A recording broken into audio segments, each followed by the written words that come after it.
Hello friends, मेरा नाम है सजल और आप लोग देख रहे हैं आपका अपना यूट्यूब चैनल सजल स्टडी जोन। मैं आप लोगों को इस वीडियो में बताऊंगा समचतुर्भुज के बारे में, समचतुर्भुज का कुछ फार्मूला के बारे में बताऊंगा, यानी रैम्बस क्या होता है। आप लोग इस वीडियो को अंत तक देखिए। अगर अच्छा लगा तो लाइक शेयर करें।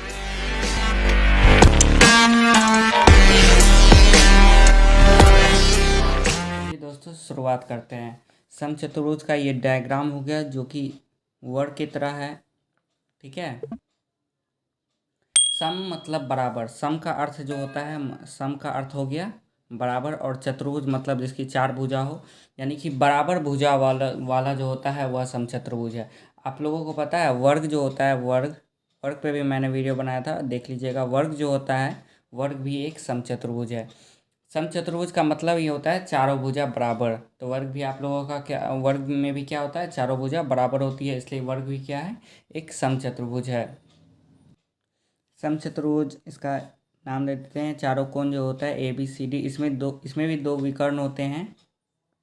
विकर्ण है ए सी, विकर्ण बी डी बी। और इसकी यहाँ जो होता है कोण जो बनता है वह एक समकोण होता है। इसके बारे में हम लोग आगे जानते हैं। इस दोनों में यही डिफरेंस होगा कि वर्ग का जो होता है प्रत्येक कोण 90 डिग्री का होता है। वर्ग में प्रत्येक कोण 90 डिग्री का होता है और इसका प्रत्येक कोण 90 डिग्री का नहीं होता है, बस इसमें ये डिफरेंस है।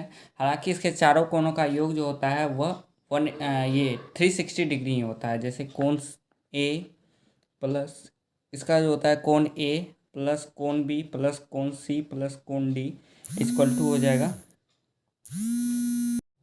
इसमें जो होता है यानी कि हो गया कोण ए प्लस कोण बी प्लस कोण सी प्लस कोण डी इक्वल टू हो गया 360 डिग्री।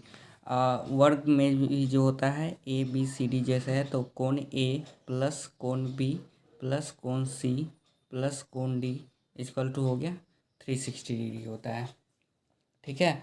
अतः चतुर्भुज कोई भी हो उसके चारों कोणों का योग जो होता है 360 डिग्री होता है। यहाँ पर वर्ग की चर्चा इसलिए करते हैं क्योंकि वर्ग भी जो है यह एक समचतुर्भुज है। अब ये समझिएगा, ये विकर्ण है, ठीक है। ये विकर्ण है समचतुर्भुज का। ये दोनों विकर्ण एक दूसरे को समद्विभाजित करता है। समद्विभाजित क्या होता है अब वो देखते हैं।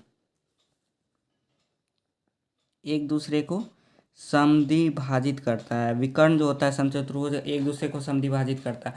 सम मतलब बराबर, सम मतलब बराबर, द्वि मतलब दो, अविभाजित मतलब बराबर यानी कि काटता है, बांटने वाला, विभाजित हो गया बांटने वाला, बांटने वाला यानी कि बराबर दो हिस्सों में बांटने वाला को समद्विभाजित करते हैं, बराबर दो भागों में बांटने वाला को, ठीक है। मान लेते हैं ये एक समचतुर्भुज है, इसका ये विकर्ण है। अगर इसका इतना जो होता है आधा यहाँ तक का जो विकर्ण की लंबाई है अगर 10 मीटर होगा, तो आधा जो इधर विकर्ण बचा हुआ है उसका लंबाई भी 10 मीटर होगा। अगर इसका इतना लंबाई जो है 8 मीटर है, तो बचा हुआ इसका लंबाई भी हो जाएगा 8 मीटर, यानी टोटल, यानी कि समान बराबर हिस्सों में यह काटता है। इसका मतलब समचतुर्भुज का यही होता है। ये नहीं समझिएगा कि चारों एक दूसरों के बराबर होते हैं, एक दूसरे के बराबर नहीं, बस एक विकर्ण जो होता है एक दूसरे को बराबर हिस्सों में काटता है और ये विकर्ण भी होता है एक दूसरे को बराबर हिस्सों में काटता है। और एक बात, इसमें जो केंद्र पर कोण बनता है, केंद्र पर जो कोण बनता है, यहाँ जो कोण बन रहा है वो 90 डिग्री का ही बनता है, ठीक है। यानी आप कह सकते हैं कि दोनों विकर्ण जो होता है एक दूसरे को 90 डिग्री पर समद्विभाजित करते हैं, क्योंकि चारों जो होता है 90 डिग्री पर ही बनता है यह कोण, तो एक दूसरे को 90 डिग्री पर समद्विभाजित करते हैं। जैसे कि ये एक समचतुर्भुज हो गया, इस विकर्ण की लंबाई को x मान लेते हैं, इस विकर्ण की लंबाई को y मान लेते हैं, ठीक है। इसकी एक भुजा a, एक भुजा जब a है तो यानी चारों भुजा की लंबाई तो बराबर होती है, यानी चारों a ही होगा, a होगा, चारों भुजा a ही होगा।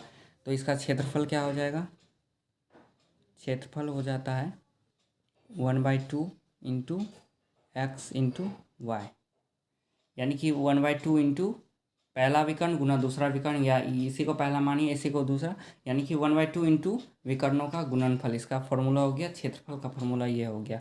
मान लीजिए इस विकर्ण की लंबाई 8 है, इसकी विकर्ण की लंबाई 10 मीटर है, ये 8 मीटर है, तो 1/2 इंटू, यहाँ मैं नीचे बता रहा हूँ 1/2 इंटू 8 इंटू 10, 2 से 4 बार में, यानी कि 10 जगह 40 मीटर स्क्वायर। हमेशा स्क्वायर में ही इसका यूनिट लिखिएगा। क्षेत्रफल जो होता है, एरिया जो होता है, वो उसका यूनिट स्क्वायर में ही होता है आंसर। ठीक है, तो हो जाएगा क्षेत्रफल इक्वल टू हो जाएगा 1/2 इंटू विकर्णों का गुणनफल। अगर ऐसा हो कि इसमें तो हो गया 2 विकर्ण दिया हुआ है, अगर ऐसा हो कि दोनों विकर्ण नहीं दिया हुआ हो, बस एक भुजा दिया हुआ हो और ऊंचाई दिया हुआ हो, तब ऐसा कंडीशन में फिर क्षेत्रफल क्या होगा, कैसे निकालेंगे, चलिए आगे देखते हैं। तो ऐसा कंडीशन में हो जाएगा, इसको चारों भुजा लिख दिए ए,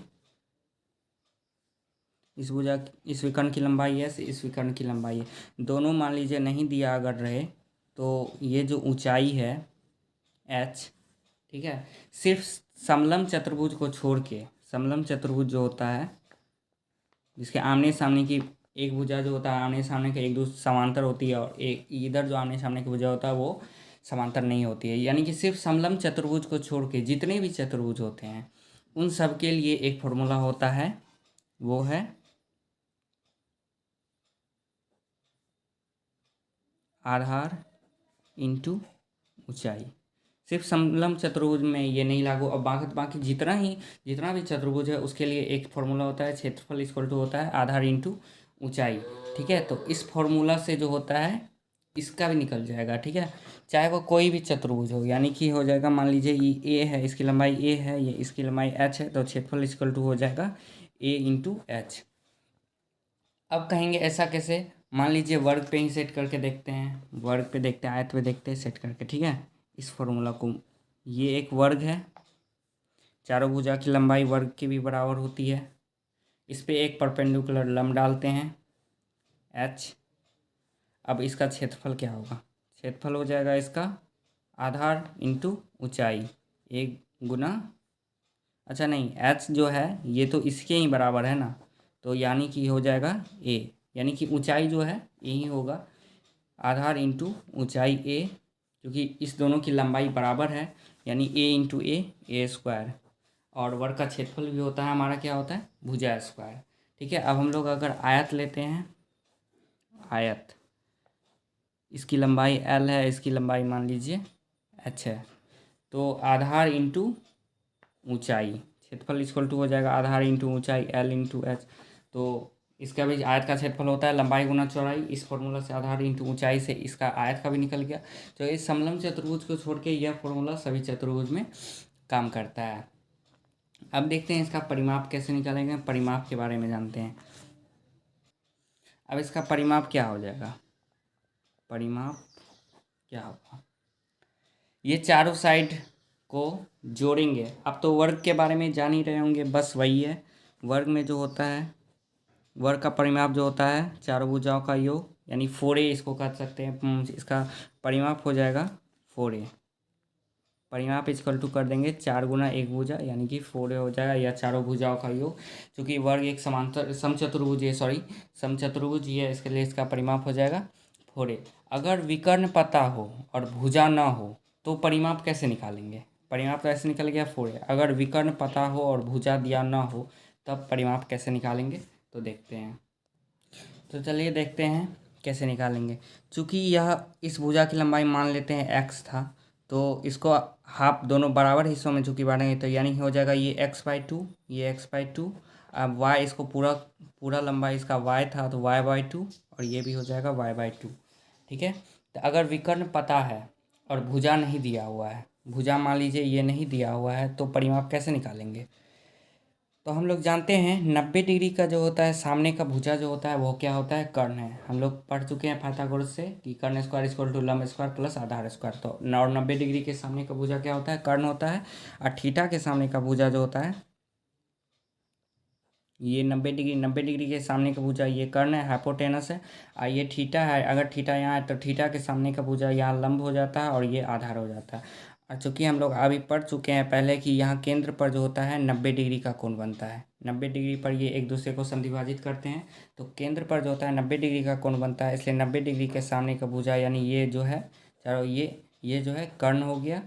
ठीक है, ये कर्ण हो गया। और हम लोग जानते हैं कर्ण का स्क्वायर इक्वल टू जो होता है लंब का स्क्वायर प्लस आधार का स्क्वायर होता है, यानी ए स्क्वायर इक्वल टू लिख सकते हैं हम लोग x/2 का होल स्क्वायर प्लस y/2 का होल स्क्वायर, ये लिख सकते हैं। अब इसको थोड़ा सॉल्व कर लेते हैं। ए स्क्वायर इक्वल टू हो जाएगा x²/4 प्लस y²/4, यानी ए स्क्वायर इक्वल टू हो गया एलसीएम 4 हो गया x² प्लस y², यानी ए इक्वल टू जो हो गया √x² प्लस y²/4। ए x²y² तो रूट से हटेगा नहीं, 4 का होता है, वर्गमूल क्या होता है 2 होता है, यानी कि ए इक्वल टू हो जाएगा 1/2 √x² प्लस y²। यानी इससे क्या पता चल गया, अगर भुजा निकल गया इससे, तो अगर ए निकल जाएगा तो फिर परिमाप 4a निकल जाएगा, यानी कि 1/2 इंटू d1 का स्क्वायर प्लस d2 का स्क्वायर, विकर्णों का स्क्वायर का योग कर देंगे तो हमारा क्या निकल जाएगा, भुजा निकल जाएगा। और जब भुजा निकल जाएगा तो ये परिमाप जो है वो आसानी से निकल जाएगा। अब हम लोग इसमें परिमाप, विकर्ण, क्षेत्रफल सब देख लिए हैं। और इसमें दो इम्पोर्टेंट बात है, समचतुर्भुज में जो होता है दो लगातार कोणों का योग जो होता है 180 डिग्री होता है। ये समचतुर्भुज है ABCD, यानी कि दो लगातार कोणों का योग जो होता है 180 डिग्री होता है समचतुर्भुज, यानी कि कोण A प्लस कोण B इक्वल टू हो जाएगा 180 डिग्री। हाँ ठीक है, कोण A प्लस कोण B इक्वल टू 180 डिग्री। फिर कोण B प्लस कोण C, चूँकि यह लगातार है, कोण B प्लस कोण C इक्वल टू हो जाएगा 180 डिग्री। फिर कोण C प्लस कोण D इक्वल टू हो जाएगा 180 डिग्री। ये कोण C प्लस कोण D, फिर कोण D प्लस कोण A, ये जो दो लगातार है कोण D प्लस कोण A इक्वल टू हो जाएगा 180 डिग्री। हम लोग जाने क्या, समचतुर्भुज में जो दो लगातार कोणों का योग जो होता है 180 डिग्री होता है। ठीक है, अगर मान लीजिए इस कोण का माप 120 डिग्री दिया हुआ, ठीक है, तो हम इसका माप जान सकते हैं, क्योंकि हमने अभी पढ़ा 180 डिग्री होता है, दो लगातार कोणों का योग 180 डिग्री होता है। जब यह 120 है तो यह 60 हो जाएगा, 180 माइनस 120 60 डिग्री। जब यह वो 60 है तो 180 में से 60 या 120, ये भी 120 हो जाएगा। और ये 120 है तो ये फिर 60 हो जाएगा, क्योंकि दो लगातार कोणों का योग देख लीजिए जोड़ के 180 डिग्री हो जाएगा। यानी इससे एक और बात स्पष्ट होता है, क्या, इससे एक और बात स्पष्ट होता है कि समचतुर्भुज में आमने सामने का कोण भी बराबर होता है 120 120 60 60, यानी कि कोण A इक्वल टू हो जाएगा कोण C, कोण D इक्वल टू हो जाएगा कोण B। यानी इससे हम लोग दो बातें लास्ट में और निष्कर्ष निकाले कि दो एक साथ जो दो कोण होता है उनका योग 180 डिग्री होता है, और आमने सामने का कोण जो होता है वो बराबर होता है। ठीक है, यानी हम लोग इसका विकर्ण, क्षेत्रफल, परिमाप सब पढ़े और बहुत सारी जानकारी भी प्राप्त किए। आप लोगों को वीडियो पसंद आया तो लाइक शेयर कमेंट जरूर कीजिएगा और चैनल को सब्सक्राइब भी जरूर कीजिएगा। इस पर जो भी क्वेश्चन होगा वो अगला वीडियो में होगा, क्वेश्चन समचतुर्भुज पे लेंगे इस वीडियो में। बस इतना ही, थैंक यू दोस्तों।